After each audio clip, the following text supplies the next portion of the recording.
دم من آن در راشکاو ندبون یا خود کمرگای دیمه داخراو ندبون بیرو را بو جاویدانی بشری که سارد لگل دین ده گونجی لگل عقلنا تو که فهمو حقیقت لیک جدا ناکی من خوینت پیشان دادم اکو خوی سور چیرو که راستقینت با همو خلق دگیرم بلی اوام منم هرگیری آلای بیرنگ دم هوی بد بیکم بگوله حقیقت با آزاری هوشیاری کاتکان برکی حال گرد چک مونه هشتنی گمان بودو زینه وی واقعی در وی زمان دادوری بنچینه حکمرانیه یکسانی بنچینه دموکراسیه بلام یکسانی و تا گال تبوکی کنین سرزاری ایوه اینا یکسانه کن خاک و آورانا وستی لگلدانی شکاو میشک نامینی لسری برکراو لدراو هر کس لآست خوی تیده گال دست سلات مرک وات جیری لگیل خانه ای ولات کسک هان زورن که خوانی هستی درن با پیچوانه هندک و کاری مانی دلن منیش دلو کی خون بوری خومم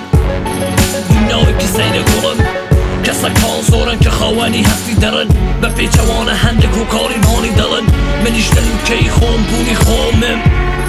دنیای که زیر گلم لداش بوی ولاتی به تمای ازدانی هیچ دیگه باره آسان آسانی خدا دونست بوی ترسی مرو بله سروش مرو بی که بو چیش گشت امانه ای فروش خوشی جسته و روح دوش دیل یک گورن چون که خوشی و دل خوشی دوش دیل یک گورن کمالگای که گشتی وکو یک بیر بکاتوا واتا لب نرتا هیچ کسی بیر ناکاتوا من دم هوی تیگه ایش تو بی دنیا بیم بی تو دا توی گورانم با آراسته ای بیم بی تو امانه آراسته ای هست و شعورم دکی استا که هیچ نما و بی کی دبی چی کی گلی که مرسیفت و به شوام نابی حکومت و آخا و شیخ درست نابی تو غورت نیل درست بونی که شکان تو تنیا با کار دیل بود ریشدان پیسی کمالگای امرومان خلای تو بوه هنده کس دوای خواه نزانه که بوه شیوهی من شیوه و وکو شیطکانی شار زمانی سورم خریگه سری سازم سردکات کسکان زورن که خوانی هستی درن با پیچوانه هنده که کاری مانی دلن منیش دلو کی خون بونی خومم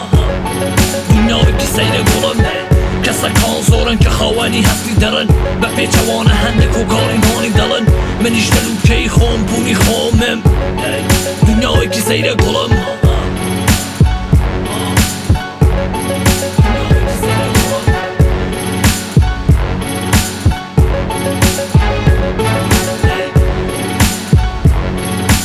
من بترستاوی همون تومت بارگینم من بترستن یا لبو راستی ده خوینم